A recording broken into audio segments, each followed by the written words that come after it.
تو پہلے تو ہم یہ چھوٹے سے ڈسکس کر لیں کہ حضرت ادریس کس قوم پہ اترے تھے اور کن کے خلاف لڑے تھے, اور پھر اس کے بعد سومیرین ٹیکسٹ کی بات کریں گے. پہلے حضرت ادریس کے بارے میں ہم بات کریں گے.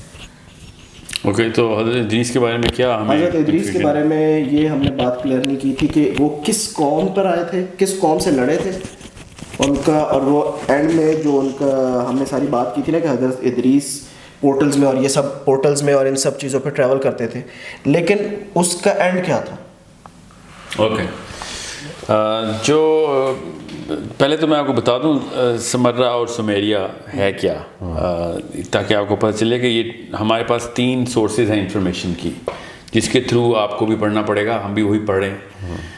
ایک تو تورات اور انجیل ہے جو کہ بائبل کی شکل میں اب ہمارے پاس ہے. اس کے 3 ورژنز ہیں اور تینوں کے تینوں ورژنز پڑھنے پڑیں گے آپ کو, بشرطے کہ کیونکہ یہ مسلمانوں پہ حکم ہے کہ جب تک قرآن پاک نہیں پڑھا تب تک باقی کی کتابیں مت پڑھیں. تو ڈائریکٹلی آپ نے وہ کتابیں پڑھنی نہیں شروع کر دینی. قرآن پاک کے اندر اس سبجیکٹ کے بارے میں آپ کو کافی کچھ پتہ ہو, پھر آپ اس کو ریفرنس کے طور پہ آپ ایز اے ہسٹوریکل ٹیکسٹ آپ, کیونکہ ہے وہ اللہ کی ہی کتابیں, یہ ہمارا ایمان کا حصہ ہے کہ ہم ان 4 کتابوں کو مانیں, سوائے اس بات کے کہ جو قرآن پاک کو کاؤنٹر کرتی ہو یا کوئی انٹرسیکشن آتا ہو اس میں, کہ جس میں کوئی ایسا بلیف کا کانسیپٹ ہو جو کہ اللہ کے نبی علیہ السلام کی حدیث میں یا قرآن پاک میں صحیح طور پر بتایا ہوگی. ایسا نہیں, کیونکہ یہ اسلام کا طریقہ کار ہے تھاٹ بلڈ کرنے کا, کہ جو چیزیں, اور قرآن پاک میں بھی ایسے ہی آپ نے دیکھا ہے کہ جو چیزیں پہلے سے کتابوں میں لوگوں کو پوری طریقے سے پتہ تھیں اور اس پہ ایمان تھا, قرآن پاک نے ان کا ذکر بھی نہیں کیا, بشرطے کہ ایسی چیزوں کے اوپر وہ ایمان لے آئے ہوں جو کہ یا پھر ایسا انحراف کر دیا ہو کتابوں میں جو کہ اللہ تعالیٰ نے پھر کریکشن کر کے بتایا ہو کہ قرآن پاک میں کہ یہ چیز غلط آپ لوگ مان رہے ہیں, اس کی صحیح طریقہ یہ ہے, صحیح نمبرز یہ ہیں, صحیح عقیدہ یہ ہے اس کے اوپر. ورنہ تو یہ 4 کتابوں کو اگر ہم یہ ایمان رکھ لیں کہ وہ ساری کی ساری کتابیں بالکل انہوں نے تباہ کر دی ہیں, تو پھر تو ہمارا اس ایمان کا حصہ ہی ڈگمگا رہتا ہے کہ 4 کتابیں کدھر ہیں وہ پھر. So we need to believe in those books as Muslims. ایک تو ہمارے پاس یہ ریفرنس ہے, اس کی 3 ورژنس کیا ہیں. ایک ہے آپ کا کنگ جیمز ورژن جس کی 73 کے قریب کتابیں, جو صورتیں جسے کہتے ہیں ہم, بہرحال ان کو صورتیں کہتے ہیں, وہ بکس کہتے ہیں ان کو, ان بکس کے اندر بھی کافی صورتیں ہوتی ہیں, سب ان کی ترتیب الگ طریقے سے. ایک ان کی جو mainstream Catholic church, Roman church کی ایشو کردہ جو بائبل ہے وہ ہے, اس میں 80 سے زیادہ تھوڑی سی کتابیں.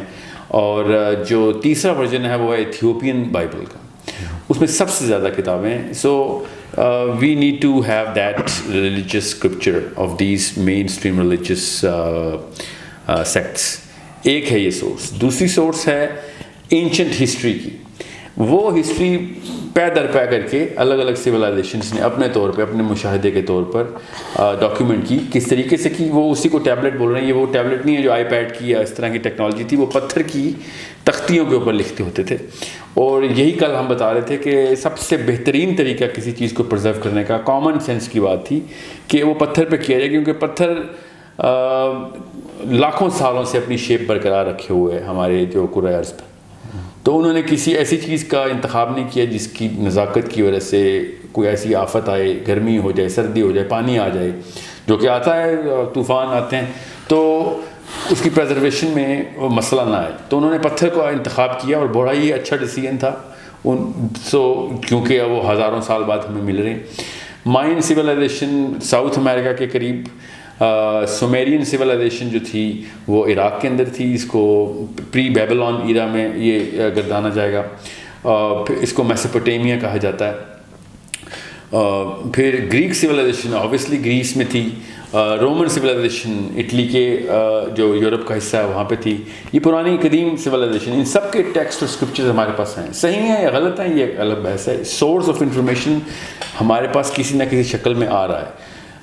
جو انڈین سویلائزیشن ہے وہ ہمارے پاس کافی الگ الگ ورژنز میں موجود ہے. Veda has a lot more text than any other book that we, جو کہ زیادہ مشہور ہو گئی انڈین ٹیکسٹ میں. سو یہ نمبر 2 سورس آف انفارمیشن. اس کو اینشنٹ ہسٹری میں رکھتے ہیں.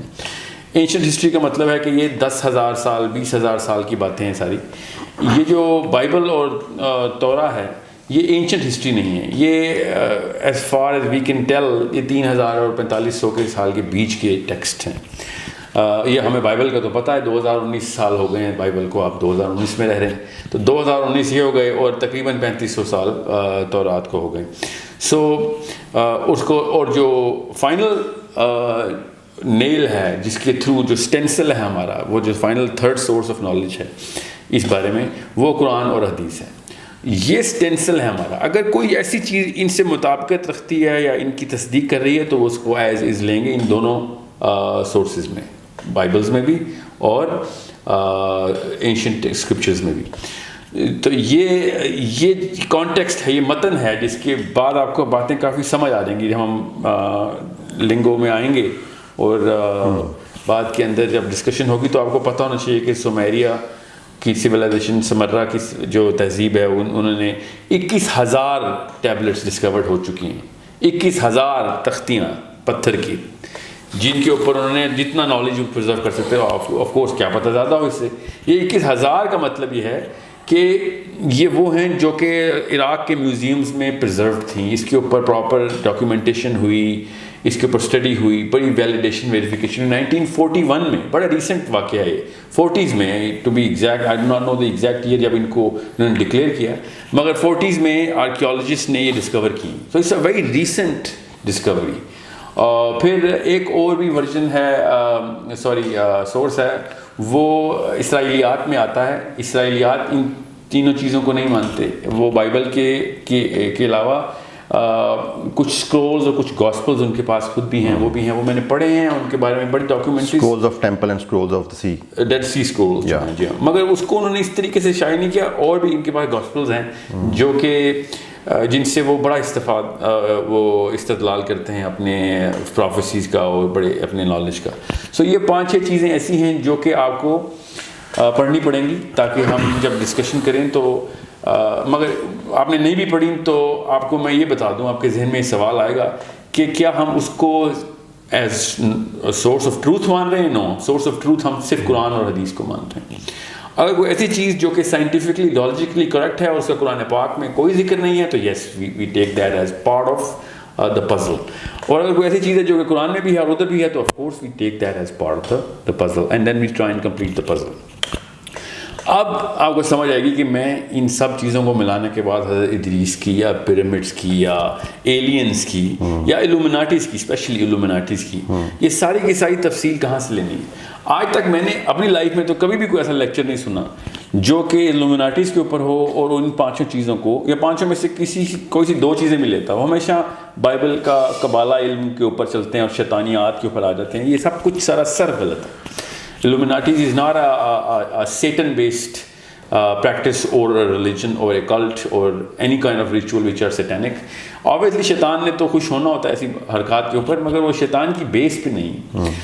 This if you go through a lot of detail of حضرت نوح، اور میں بائبل کا یہاں پہ حوالہ دوں گا، بائبل میں بک آف میتھیوز میں، بک آف نمبرز میں اور بک آف ریولیشن میں، ان تینوں جگہوں کے اوپر بڑی کلیئر آیات ہیں کہ دجال کا جو دور ہے اس کو تو اینٹی کرائسٹ کہتے ہیں نا، ہم اسے دجال کہتے ہیں. The antichrist, the time of antichrist will be exactly the time of Noah. اتنا بڑا معاملہ ہے کہ اب اس کا قرآن سے کوئی تعلق نہیں، اس لیے ہم مان بھی لیں تو کوئی ہمارا عقیدہ نہیں ہلتا. تو یہ بڑے احتیاط سے میں آپ کو یہ الفاظ یہ آیتوں کے چناؤ کر رہا ہوں یا اسکرپچرس کے، کہ ہمارے عقیدے پہ فرق نہ آ رہا ہو. سو اگر کرسچینٹی میں یہ بلیف ہے اور تینوں کے تینوں سیکٹس میں یہ بلیف ہے کہ حضرت نوح کا جو دور ہے وہ ایگزیکٹ ویسا ہی ہے جیسا دجال کا دور ہوگا. تو اس کے اندر سے پھر جو اسپیشلی کنگ جیمز کے جو فالوورز ہیں وہ بہت زیادہ اس کے اوپر بلیورز ہیں اس بات کے، اور وہ نوح کے معاملات کو ریپلیکیٹ کرتے ہیں، especially in the book of Revelation. اس میں وہ بہت زیادہ تفصیل میں اور بڑی کلیئرٹی کے ساتھ اس کو دیکھتے ہیں کہ کیا ایسی ریمینسنس ہے حضرت نوح کے دور کی جو کہ دجال کے دور میں آ سکتی ہے. آبویسلی جو میں جن اسکالرس کو اسٹڈی کر رہا ہوں کنگ جیمز کی، جو اس وقت کے ڈاکیومنٹریز کرتے ہیں، لکھتے ہیں ان کے اوپر، جو ان کے اس وقت کے پیسٹرز ہیں، وہ سومیرینز یا اس کے اوپر نہیں دیکھ رہے. I don't know why, but maybe at some time they will. So I am giving you a four-dimensional perspective here. Christians will have a singular dimension from coming from Bible. Obviously, they'll never believe in the Quran. We have, alhamdulillah, the Quran and the Hadith. اور جتنی دجال کے بارے میں حدیث ہمارے پاس آتی ہے وہ کسی اور نبی کی قوم کے پاس نہیں، تو ہمیں زیادہ بھی پتہ چل جاتا ہے اس بات سے. سو اس بات سے آپ کو یہ بھی پتہ چل جائے گا کہ ہم یہ حضرت ادریس اور نوح کی بات کیوں کر رہے ہیں. اس کا تعلق ہے ہمارے سے کہ دجال کے دور میں کیا پتہ وہی واقعات ہو رہے ہوں. غالب گمان میرا یہی ہے کہ ویسے ہی ہوں گے، بیکاز دجال کے بارے میں جو بھی احادیث ہیں وہ ساری ٹائم ٹریول کی ہیں، ٹائم اسٹریچ کی ہیں، ٹائم ڈائلیشن کی، اور حضرت نوح اور پورٹلز کی. اور حضرت نوح کا دور بڑا کلیئرلی پتہ چل رہا تھا. ہمارے پاس تو زیادہ علم نہیں ہے حضرت نوح کا، ہمیں تو صرف قرآن پاک میں ہنٹ ملتا ہے کہ وہ معاملات کیا تھے. مگر اگر آپ قرآن پاک میں بھی دیکھیں تو سورت کے اندر جب حضرت نوح کا ذکر آتا ہے تو پہلے وہ دروازے کھلنے کا ذکر آتا ہے کہ آسمان کے دروازے کھلے، اور نیچے سے بھی پانی آنا، اوپر سے بھی پانی آنا، which has a logical, well it's an opinion, of course علماء کا ڈیسیژن اس پہ تو نہیں ہے، مگر کیونکہ انہوں نے اس نظر سے دیکھا نہیں اس کو ابھی تک.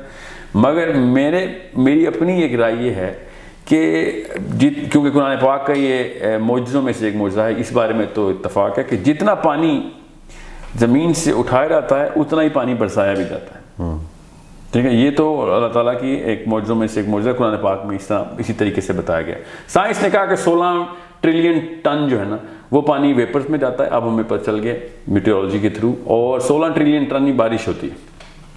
سو اس کے تھرو پھر ایک پوری کی پوری ایک قرآن پاک کی انہوں نے ایک معجزے کی ایک ڈیٹیل ڈاکومنٹ کی. ہاں اوکے، واٹر سائیکل دیکھیں کتنی. مگر حضرت نوح کے دور میں اللہ تعالیٰ نے کہا کہ نیچے سے بھی پانی نکال لیا تھا میں نے، اور اوپر سے بھی پانی نکال لیا تھا. دیٹ مینس کہ it's a totally different water cycle جو کہ چل سائملٹینیسلی دونوں ہو رہا تھا. جی بالکل. سو اس کا مطلب یہ ہے کہ وہ لوکل واٹر سائیکل نہیں تھی جو کہ پانی سمندروں سے اٹھے گا. یہ نیچے کے کوئی پانی کے چشمے ابلے ہیں، کنویں ابلے ہیں، تنور ابلے ہیں، اور دروازے اوپر سے بھی کھلے. اس کی قرآن پاک میں جب ترجمہ دیکھتے ہیں تو بڑا سرسری سے ترجمہ ہے کہ بارش ہو رہی تھی، حالانکہ بارش کا لفظ نہیں ہے اس آیت میں، بس دروازے آسمان کے کھلنے کا لفظ ہے. حضرت نوح کے دور میں جب آیا، جب بارش کا لفظ ہی نہیں ہے، آپ نے خود ہی کیوں بارش کا لفظ بتایا؟ یہ آپ نے بڑی ویلڈ بات کی ہے. میرے بھی آج تک یہ امپریشن تھا کہ جب عذاب آیا تھا تو اتنی بارش ہو گئی تھی کہ وہ سیلاب آ گیا. لیکن میں اب غور کر رہا ہوں، واقعی میں بارش کا تو ذکر نہیں ہے، اب پانی کا ذکر ہے کہ سب کا. جی بالکل. نہیں بارش تو ہوئی تھی مگر اس آیت میں نہیں ہے جس آیت کی میں بات کر رہا ہوں. اس کی جو لٹرلی ٹرانسلیشن کی گئی ہے وہ بارش بنتا نہیں ہے، لیکن آسمان سے پانی برسنے کا ہی ہے. کیونکہ نوح کا ذکر 2 جگہوں پہ آیا ہے. One of the perspective can be کہ it was water coming from سورہ پورٹل. قمر کی بات ہو رہی ہے، یہ سورہ قمر کی بات ہو رہی ہے. یہ دوبارہ ہم نے وہی حرکت کی ہے، ہم نے ریفرنس دی سورہ قمر میں. شروع میں ہی آپ کو پتہ چلے گا کہ حضرت نوح کے دور میں جب آسمان کے دروازے کھلے ہیں تو پھر کیا ہوا ہے. تو ہمیں یہ محاورے میں کہتا ہے آسمان کے دروازے کھل گئے، پانی برس پڑا. تو آسمان کے دروازے اللہ تعالیٰ نے سورہ نبا میں بھی کھولے کہ آسمان دروازے ہو جائے گا. اس کا یہ مطلب نہیں ہے کہ ابواب دروازے. ٹھیک ہے، یہ سورہ قمر میں. جی ابھی سورہ قمر کھول لیں، آپ کو میں بتا دیتا ہوں. مگر جو سورہ نبا ہے وہ تو نام ہی دروازے کے ساتھ ہے نا، تو اس کا بارش سے تو کوئی تعلق نہیں. وہ تو علماء بھی اس پہ اتفاق کرتے ہیں کہ یہ بارش نہیں ہو رہی، قیامت والے دن کی بات ہوگی کہ آسمان کے تمام دروازے کھل جائیں گے. سو the point I'm trying to make is کہ دجال سے اس کا اتنا ڈائریکٹ تعلق اس لیے ہے کہ اگر ہم حضرت نوح کے دور میں سمرہ کے تھرو یا ایون بائبل کے تھرو بھی یہ بات تفصیل سے پڑھیں تو آپ کو پتہ چلتا ہے کہ حضرت نوح جو ہیں وہ دنیا میں اتنے ہی سال رہے ہیں جتنے کہ ہم لوگ رہتے ہیں. وہ باقی کے جتنی بھی 950 سال کی تبلیغ ہے ان کی ان دس ڈائمینشن نہیں ہے. It can seriously be inferred. اور بالکل اس طرح حضرت عیسیٰ اس وقت 2019 سال کے ہو گئے ہیں، بالکل اس طریقے سے حضرت آدم کی بھی عمر 1000 سال ہے، اور حضرت نوح کی بھی 950 سال خالی تبلیغ ہے. ان کی اوریجنل ایج تو بتائی بھی نہیں اللہ تعالیٰ. سو اس طرح اصحاب کہف کی 350 سال 300 کچھ سال عمر ہے، 300 تو خالی غار میں سوئے ہیں. سو بالکل اس طریقے سے حضرت نوح نے جس طریقے سے جانور اکٹھے کیے تھے وہ ایک انسانی سطح کے اوپر پاسبل نہیں ہے کہ سارے جانور اکٹھے کیے جائیں. اس کے لیے ایک ایسی ٹیکنالوجی کا استعمال بے حد ضروری ہے. اچھا wording sorry to interrupt you, وہ یہ ہے بسم اللہ الرحمن الرحیم. ففتحنا ابواب السماء بماء منہمر. جی بالکل. اور یہ یہیں تک ہی رکھیں جی اس کے بعد والی آیت پڑھ لیں. وَفَجَّرْنَا الْأَرْضَ عُيُونًا فَالْتَقَى الْمَاءُ عَلَىٰ یہاں پہ أَمْرٍ. پانی آ گیا, یا اب زمین سے پانی آ گیا, وہ کہ ارض سے ماء کا مطلب نہیں, ماں تو پچھلی آیت میں بھی آ گیا, لیکن آئی ڈونٹ نو کہ ایگزیکٹلی بارش کے لیے عربک میں کیا ورڈ یوز ہوتا ہے. جی پوری اس کا ترجمہ لکھا ہوا آپ کے سامنے. ترجمہ یہ مودودی کے بعد میں ٹرانسلیٹ کرتا ہوں. تب ہم نے موسلادھار بارش سے آسمان کے دروازے کھول دیے. جی نہیں عربی پڑھیں میں آپ کو. فَفَتَحْنَا أَبْوَابَ السَّمَاءِ بِمَاءٍ, مطلب کھل گیا, کھل گیا. ابواب دروازے ماء جو ہے وہ پانی کے لیے پانی. یا منحمل کا انہوں نے ترجمہ جو کیا, آئی ڈونٹ تھنک سو کہ یہ بارش ایگزیکٹلی, بٹ زیادہ پانی کو کہہ رہے ہیں شاید. جی جی دیکھیں میں وہ والی بارش کے خلاف نہیں ہوں. میں آپ سے یہ کہہ رہا ہوں کہ جب یہ دروازے کھلے ہیں نا تو یہ پورٹلز ہی کھلی ہیں, یہ کہیں اور سے پانی آیا ہے. بارش تو یقیناً ہوئی ہے. میں آپ سے کہہ رہا ہوں this is not the local water cycle جو کہ چلی ہے. ٹھیک ٹھیک میں آپ کی بات کر رہا ہوں. یہ پانی ایکسٹرنل لایا گیا, ورنہ زمین کو پورا ڈبونے کے لیے وہ واٹر سائیکل کافی نہیں ہے نا جو کہ لوکل ویپر سے آتی ہے. ٹھیک ہے, سمجھ رہے, جتنا پانی ہے اتنا ہی سائیکل کیا جاتا ہے اس ارتھ میں. تو جتنا مرضی برسے گا وہ کہیں سے آئے گا نا, تو زمین سے اٹھے گا تو برس جائے گا. تو سیلاب کیسے آئے گا پھر؟ مطلب لوکل سیلاب تو آ سکتا ہے, اس سے پوری دنیا کو ڈبونے کے لیے کہیں سے ایکسٹرنل پانی لانا ضروری ہے. اچھا یہ قرآن میں یہ پوری دنیا کا ریفرنس ملتا ہے, کیونکہ غامدی صاحب نے کہا ہے کہ وہ ایک خاص خطے پہ آیا تھا. وہ غامدی صاحب کے پاس وہ ایسی کتاب ہے جہاں لکھا ہوا ہے, کیونکہ ہمارے پاس جتنی کتابیں ہیں وہ بائبل میں جو جس بارے میں ذکر ہے, بائبل میں کیا توریت میں جس کی تفصیل ہے پوری, ڈسولیشن کا چیپٹر ہے پورا. پھر سومیرین جو ٹیکسٹ ہیں وہ تو بھرے ہی ہوئے ہیں اس کے اوپر. وہ تو ادریس سے کرتے ہیں نا اس کا استدلال پورا, کہ ادریس نے وارننگ پہ وارننگ دی, پھر یہاں تک کہ اپنے پڑ پوتے کے پیدا ہونے کا انتظار کیا, پھر اس کو خود ٹریننگ دی. حضرت نوح کی بات ہو رہی ہے کہ یہ وقت آئے گا کہ جب پانی جو ہے نا وہ ساؤتھ, انہوں نے کہا ساؤتھ پول سے پانی چل پڑا ہے, دونوں پول سے, ایکچولی انہوں نے کہا دونوں پول سے پانی چل پڑا ہے, ٹائڈز نکل پڑی ہیں, اتنے سال ہیں تیرے پاس, فلاں سوری اتنا وقت ہے تیرے پاس. تو ایکچولی وہ سال ہی لگا تھا, اس میں پورا سال لگا تھا کہ پوری پانی اس ٹیکسٹ میں یہ لکھا ہوا. سو what I'm trying to say is کہ یہ جو فتحنا ہے نا ابوابا کے دروازے کھلیں, وہ آسمان کے دروازے وہ والے کھلیں جو سورہ نبا کے دروازے کھلیں. ٹھیک ہے, اس میں یہ سوچنا بے حد ضروری ہے کہ لوکل ایک ٹینک کے اندر ایک خاص اماؤنٹ کا پانی ہو, اس کو جتنا مرضی سائیکل کریں وہ ٹینک سے باہر نہیں آئے گا. سمجھ رہے ہیں؟ یہ قرآن ہی بتاتا ہے کہ جتنا پانی اٹھاتے ہیں اتنا ہی گرا دیتے ہیں. ٹھیک ہے, مگر یہ کامن سینس کی بات ہے کہ جتنا پانی اٹھے گا تو نیچے اتنا ہی گیپ کریٹ ہوگا, پھر وہ گیپ فل ہو جائے گا اس کا. سو پوری زمین کو پانی میں وہ بھی کئی 100 فٹ تک ڈبونے کے لیے, کیونکہ درخت کوئی بھی نہیں بچا تھا جو پانی سے اوپر نظر آتا ہو. سمجھے, کوئی پہاڑ نہیں بچا. تو اتنا لیول آیا کہ پہاڑ کے پہاڑ پانی کے اندر سے, کیونکہ حضرت نوح کا بیٹا پہاڑ بھی چلا گیا تھا. بالکل. So it's not an ordinary. یہ غامدی صاحب کو یہ سمجھ کیوں نہیں آتی, لوکل سیلاب سے پہاڑ نہیں نیچے آتے ہوتے. کوئی کسی بھی علاقے میں سیلاب آ جائے, اس علاقے کے ٹاپ کے پہاڑ اگر نیچے آ رہے ہیں تو اس کا مطلب وہ علاقہ سرپاس ہو چکا ہوا ہے, ورنہ وہ پہاڑی پہ بچ جائیں. اگر لوکل علاقے کا سیلاب ہوتا تو پہاڑ سے ایڈمٹ کہ اس پہاڑ کی ٹاپ کے لیول تک جتنے بھی زمین کے ایریاز ہیں وہ تو کم از کم کور ہو ہی گئے. تو پھر اس کا مطلب علاقہ تو پار ہو گیا نا, پار ہو گیا. مطلب اپنے علاقے کی میں سب سے اونچی پہاڑی پر چڑھ جاؤں, اٹ مینس کہ سی لیول تو کراس ہو گیا throughout the world. Sea level is the bottom. یا this is the top of the mountain. اگر میں کسی بھی علاقے میں, سمجھ لیں K2 ہے, اس سے اونچا پہاڑ تو کوئی نہیں ہے نا, میں K2 کے پاس کسی علاقے میں سیلاب آ جائے اور میں K2 پہ چڑھ جاؤں اور پھر K2 بھی ڈوب جائے تو وہ علاقے کا سیلاب نہیں ہے. اس کا مطلب ہے کہ وہ پھر پورے دیٹ آٹومیٹکلی مینس کہ K2 سے جتنے بھی نیچے لیول کی پہاڑیاں ہیں they are all surpass. K2 سمیت نا, کیونکہ ان کا بیٹا بچہ تھوڑی ہے اس پہاڑ پہ چڑھ کے. بالکل سمجھ رہے ہیں. سو یہ بالکل بیس لیس قسم کی بات ہے. میں اس کو بیوقوفی کے زمرے میں ہی رکھوں گا اس روزے کو, کہ یہ زبردستی کرنے والی بات ہے کہ سیلاب کیا جائے. اچھا بہرحال تو جی سوری نہیں آپ کنٹینیو کریں. چلیں نہیں, میں بس اس کو یہ پورٹل کے اس کانسیپٹ کو جی پانی کی سائیکل سے بڑا آسانی سے آپ دیکھ سکتے ہیں اس میں. اچھا ایک جو کیونکہ ہماری ریسنٹ جتنے بھی سیشنز ہوئے ہیں ان میں ہم نے خاص طور پہ جو بات کی ہے وہ پری ہسٹورک نیشنز کی, جن کا کہ قرآن میں ذکر کیا گیا ہے. We are actually pointing towards those nation. اور پھر ابھی آپ نے ایک بات دجال کے حوالے سے بھی کی ہے. تو ہمارے لیے یہاں پہ ہماری آڈینس کے لیے اور ہمارے لیے بھی یہ سمجھنا ضروری ہے کہ why are we actually talking about these nations. First of all کہ جو اگر ایک عام ریلیجیس مائنڈ سیٹ رکھنے والا بندہ ہو یا پھر ریلیجیس انکلینیشن والا بندہ ہو یا پھر somebody who starts ریڈنگ قرآن, تو اس کو جو سٹارٹ ملے گا وہ حضرت آدم علیہ السلام سے ملے گا.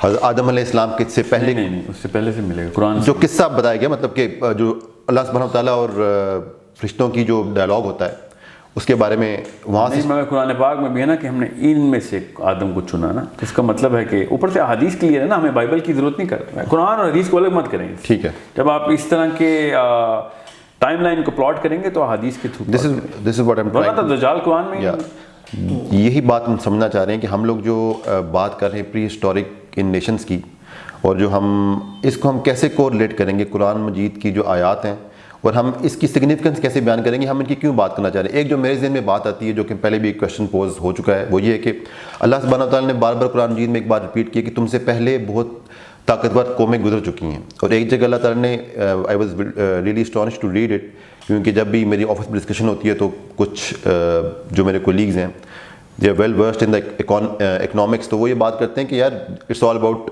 اکانومی. تو پرٹیکولرلی اللہ سبحانہ وتعالیٰ نے ایک جگہ ورڈ یوز کیا ہے کہ تم سے پہلے طاقتور قومیں گزر چکی ہیں جو کہ معاش میں تم سے زیادہ طاقتور تھیں, یعنی they were not even advanced but they were actually economical more stable than us. So what does it actually mean کہ جو وہ قومیں گزری ہیں وہ کون سی قومیں تھیں؟ وہ حضرت آدم علیہ السلام کے بعد کی قومیں تھیں یا ان سے پہلے بھی قومیں تھیں جو طاقتور تھیں؟ اور اللہ سبحانہ وتعالیٰ جب ان کا ریفرنس دے رہے ہیں تو وہ جو قومیں گزر چکی ہیں وہ ٹل دا ٹائم آف قیامہ کے لیے وہ their status will remain on the top level. ان کے مطلب اللہ تعالیٰ نے کہہ دیا وہ طاقتور ترین تھی, اٹ مینس کہ اب والی قومیں وہاں تک نہیں پہنچیں گی. What I assume from it, کیا واقعی میں ایسا یہ ایزمپشن کرنا ہمارا ٹھیک ہے کہ وہ اس لیول پہ پہنچ چکی تھیں کہ ابھی تک کی کوئی بھی سپر پاور نہیں پہنچ سکی؟ اور وہ قومیں کون سی تھیں؟ وہ حضرت آدم علیہ السلام کے بعد کی قومیں کی تھیں یا حضرت آدم علیہ السلام سے پہلے بھی جس طرح کہ ہم بات کر رہے ہیں کہ شاید there might be the existence of aliens, وہ ہو سکتی ہیں؟ اس کے بارے میں آپ دیکھیں یہ والی جو آیتیں ہیں نا, یہ تو قریش سے اور مغرور فرعونوں سے بات ہو رہی ہے. ٹھیک ہے, اس میں جب قوموں کا ذکر آتا ہے تو انسانوں کی انسانوں سے کمپیریزن ہوتی ہے. ایک ایسی آیت میں آپ کو بتاتا ہوں جس کے تھرو آپ کو یہ بات سمجھ آئے گی, وہ ہے سورہ بنی اسرائیل کی آیت نمبر 70. وہ نکالیں تاکہ آپ کو پتہ چلے ایلینز کی قوموں کو انسانوں کی قوموں سے اس طریقے سے کمپیریزن نہیں کرنا ہم نے. یہ جو بات ہو رہی ہے یہ ہو رہی ہے کسی لوکل فرعون کی کہ تیرے سے بہتر اور تیرے سے بڑی طاقت انسانوں نے دیکھی ہے. سمجھ رہے ہیں, اس کو آپ نے کنفیوز نہیں کرنا اس بات کو. یہ جو ہے نا سورہ بنی اسرائیل کی آیت, اس سے یہ بات سمجھ آ رہی ہے کہ انسانوں سے بہتر, جسے ہم کہتے ہیں نا اشرف المخلوقات انسان ہے, انسان سے بہتر بھی اللہ تعالیٰ نے کہا ہے تم سے بہتر بھی کچھ قومیں میں نے کچھ کریشنز بنائی ہیں. اور اللہ تعالیٰ نے یہ کہا ہے کہ بنی اسرائیل 17 سورہ اسراء بھی کہتے ہیں, مطلب وچ آیت 70. آپ وہ والا ترجمہ والے نکال لیا کریں تاکہ آسانی ہو جائے. بہرحال یہ میں آپ کو آیت بتا دوں تاکہ یہ بات کلیئر ہو جائے اس سوال کے اندر. وَلَقَدْ كَرَّمْنَا بَنِي آدَمَ وَحَمَلْنَاهُمْ فِي الْبَرِّ وَالْبَحْرِ وَرَزَقْنَاهُمْ مِنْ طَيِّبَاتِ وَفَضَّلْنَاهُمْ عَلَى كَثِيرٍ مِّمَّنْ خَلَقْنَا تَفْضِيلًا. یہ آخری والا حصہ دوبارہ پڑھیں. وَفَضَّلْنَاهُمْ عَلَى كَثِيرٍ مِّمَّنْ فَضَّلْنَاهُ عَلَى كَثِيرٍ, کہ ان میں سے زیادہ تر کے اوپر ہم نے تمہیں فضیلت دی, سب پہ نہیں فضیلت دی. جس کا اردو ترجمہ پڑھیں آپ تاکہ آپ کو پتہ چلے میں پوائنٹ کیا. یہ تو ہماری عنایت ہے کہ ہم نے بنی آدم کو بزرگی دی اور انہیں خشکی اور تری میں سواریاں عطا کیں اور ان کو پاکیزہ چیزوں سے رزق دیا اور اپنی بہت سی مخلوقات پر نمایاں فوقیت بخشی. بہت سی مخلوقات پر, سب پر نہیں بخشی. ٹھیک ہے, تو اس کا مطلب ہے انسانوں سے واللہ عالم اور بھی فضیلت رکھنے والی قومیں بھی اللہ نے بنائی ہوئی ہیں. یہ والی آیت بہت بڑا مقدمہ ہے اس نقطے کے اوپر کہ کیا ہم ہی ہیں سینٹر آف دی یونیورس. تو نہیں, یہ بتا دیں کہ نہیں آپ, لیکن اس میں وہ قومیں بھی انوالو ہیں جو کہ آؤٹ سائڈ پلانٹ ارتھ ایگزسٹ کرتی ہیں. جی یہ تو آیت ہی, یہ ہے انٹر اسپیشی آیت ہے. جو آپ کہہ رہے ہیں نا کہ باقی کی قومیں بڑی گزری ہیں, وہ انٹر اسپیشی نہیں ہے, وہ انٹرا ہیومن اسپیشی ہے. کہ فرعون کو بتایا جا رہا ہے کہ کس بات کے غرور میں آ گئے ہو, تم سے بہتر اور بڑے لوگ گزر چکے ہیں, انہوں نے نہیں غرور کیا, تمہیں کس بات کے پر لگ گئے ہیں. So if we are addressing the Pharaoh of the current world, it still holds true کہ وہ قومیں ان سے پہلے گزر چکی ہیں. مگر وہ انسانوں کی بات ہے نا, ذوالقرنین پہلے گزر چکا ہے, تو کیوں ان سے بش کو ایسا کون سا خواب آ گیا ہے کہ جس کو اللہ نے کوئی خاصی طاقت دیتی ہے. سہیل بھائی ہم تھوڑا سا ہم نے ایک ٹاپک کو کمپلیٹ نہیں کیا, ہم حضرت ادریس پہ جا رہے تھے, آپ اسے نوح کا. جی ہاں, نہیں وہ حضرت نوح کا بات جو ہے نا وہ نوح کی بات حضرت ادریس سے لنک ہے, اس لیے میں آپ کو بتا رہا ہوں کہ ادریس کو کیوں سمجھنا ہے, وہ نوح کی وجہ سے ہمیں سمجھنا ہے. ٹھیک ہے, حضرت ادریس کے وقت میں اچھا کرسچنز جو ہے نا وہ یہ مانتے ہیں کہ حضرت ادریس ابھی بھی زندہ ہیں. یہ بتا دیں کہ حضرت ادریس علیہ السلام جو تھے وہ حضرت آدم علیہ السلام کے کتنی جنریشن کے بعد کے تھے؟ 7th generation. 7th ہے, مطلب 6 جنریشن کے 7th جنریشن. اینڈ حضرت نوح علیہ السلام was on which 10th of Adam. 10th پڑپ ہوتے ہیں نا, حضرت ادریس کے پڑپ ہوتے ہیں حضرت نوح. Okay, just for the sake of clarity. ہاں, تو 10th سن آف ایڈم بنتے ہیں. 10th پیٹریارک ہے, 10th سن تو نہیں ہے, 10th سن تو پہلی جنریشن میں آتا ہے. سو سوال دوبارہ بتائیں. ہاں, حضرت ادریس کا جو کرسچنز ہیں نا وہ یہ مانتے ہیں ابھی بھی تینوں کہ حضرت ادریس ابھی بھی آسمان میں زندہ ہیں. ٹھیک ہے, وہ حضرت عیسیٰ کو مار دیتے ہیں مگر ادریس کو انہوں نے زندہ ہی رکھا ہوا ہے. یہ تو ہمیں احادیث کے تھرو پتہ چلا ہے کہ حضرت ادریس کو چوتھے آسمان پہ حضرت اسرائیل نے روح قبض کر لی. قرآن میں لیکن ذکر ہے اٹھانے کا, وہاں پہ موت کا ذکر نہیں, مگر حدیث ہے. لیکن میں ویسے بتا رہا ہوں کہ ہمیں حدیث سے کلیئر ہو جاتی ہے, لیکن قرآن میں اگر حدیث پہ کی صحت پہ کسی کو مسئلہ ہے تو ہم ادریس علیہ السلام کو زندہ کر لیتے ہیں. ہمارے لیے عیسیٰ بھی زندہ ہے تو ادریس بھی زندہ, اس کا عقیدے سے کوئی تعلق نہیں. اور اگر ادریس زندہ ہیں یا وہ فوت ہو چکے ہیں, اس کا ان کے چوتھے آسمان پہ ہونے سے انکار نہیں ہم کر سکتے, کیونکہ وہ معراج کی حدیث میں بھی چوتھے آسمان پہ ملے ہیں اللہ کے نبی علیہ السلام کو. تو اس کا مطلب ہے چوتھے آسمان تک تو گئے تھے. ٹھیک ہے, اور کون ان کو پہلے آسمان پہ ملے ہیں اللہ کے نبی علیہ السلام کو؟ آدم علیہ السلام. تو اس کا مطلب ہے کہ آدم اور بنی آدم پہلے آسمان تک ٹریول کرتے ہیں مرنے کے بعد بھی. ٹھیک ہے, تیسرا چوتھا پانچواں چھٹا آسمان کوئی روحوں کے لیے کوئی معاملہ نہیں ہے, یہ کوئی اور یونیورس ہے جہاں کے اوپر باقی کے آسمان ہیں. So it's a problem worth solving through the equation of intergalactic travel and journeys, جو کہ سمیریا کے ٹیبلٹس میں بڑا تفصیل سے ذکر ہے ان کا. اور